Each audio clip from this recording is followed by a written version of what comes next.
तो finally Marvel अपनी new series secret invasion के साथ वापस आ रहा है 21 जून को। और सच बता रहा हूँ, ये चीज बवाल होने वाली है। इसके ट्रेलर से ही पता चल रहा है कि मामला बिल्कुल टाइट है बॉस। लेकिन ये सीरीज देखने से पहले मेरी ये वीडियो पूरा देखना बहुत ज़रूरी है, क्योंकि इस वीडियो में मैं हर वो डिटेल देने वाला हूँ जो आपको सीक्रेट इन्वेजन देखने से पहले पता होनी चाहिए।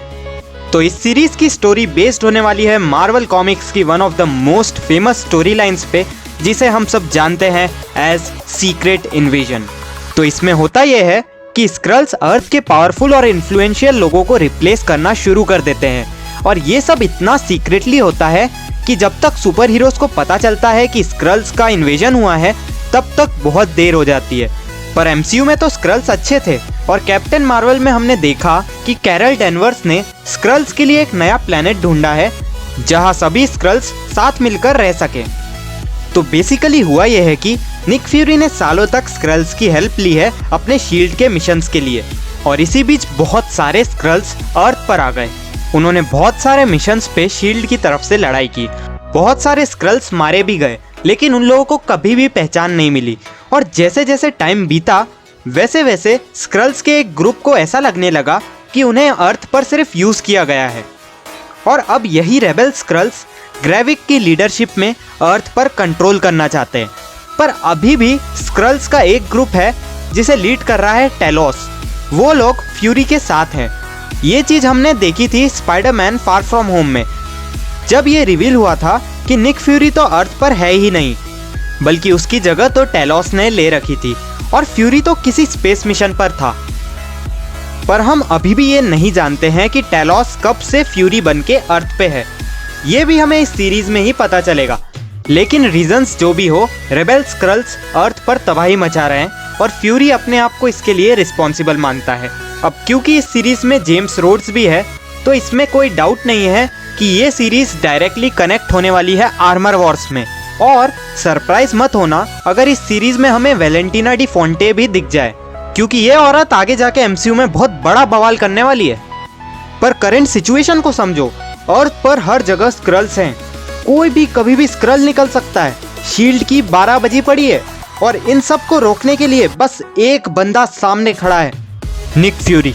और सच बता रहा हूँ, अगर ये लोग थोड़ा सा भी captain America the winter soldier को फॉलो करते हैं, जो कि ये क्लेम कर रहे हैं, फिर तो इसे कोई नहीं रोक पाएगा।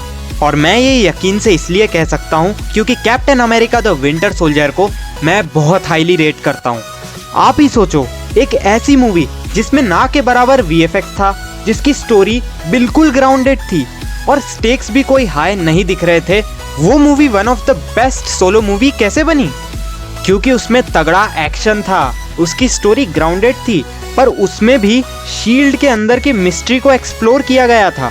बेसिकली वो मूवी बाकी एमसीयू मूवीज से अलग इसलिए थी क्योंकि वो स्पाई जॉनरा में आ रही थी, और यही सेम एलिमेंट्स आप सीक्रेट इन्वेजन के ट्रेलर में भी नोटिस करोगे। ऊपर से इसका सीरियस टोन कतई जहर है, और सबसे ज़्यादा एक्साइटेड तो हूँ मैं निक फ्यूरी को एक्शन में देखने के लिए, जो कि हमने अभी तक एमसीयू में बहुत कम देखा है। पर इस बार काम इतना आसान नहीं होगा फ्यूरी के लिए, क्योंकि इस वक्त वो गवर्नमेंट के लिए मोस्ट वांटेड है। तो वो इसका सामना कैसे करेगा, ये देखना बहुत इंटरेस्टिंग होगा। और अगर ये भी काफ़ी नहीं है तो फिर एमिलिया क्लार्क के लिए सीरीज देख लेंगे। बड़ा हरामी हो बेटा। वैसे एमिलिया इस मूवी में टेलोस की बेटी का रोल प्ले कर रही है, और रिपोर्ट्स के हिसाब से वो कोई नॉर्मल स्क्रल नहीं होगी, बल्कि उसके पास कैप्टन मार्वल की तरह ही कुछ सुपर पावर्स भी हो सकती है। लेकिन मुझे लगता है कि शो स्टीलर तो ग्रेविक ही होगा, जो कि इस सीरीज का मेन विलन भी है और रेबेल्स का लीडर भी है। वो अभी तक ट्रेलर्स में बहुत कम दिखा है, पर अभी तक वो जितना भी दिखा है उसे देखकर तो यही लगता है कि वो एक अच्छा विलन साबित हो सकता है।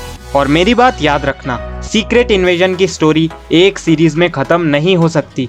इस पे पूरा एक सागा बन सकता है, इसमें इतना पोटेंशियल है। और मुझे पूरा यकीन है कि सीक्रेट इन्वेजन तो सिर्फ एक शुरुआत है, ये स्टोरी लाइन आगे जाकर स्क्रल वॉर्स तक जाएगी।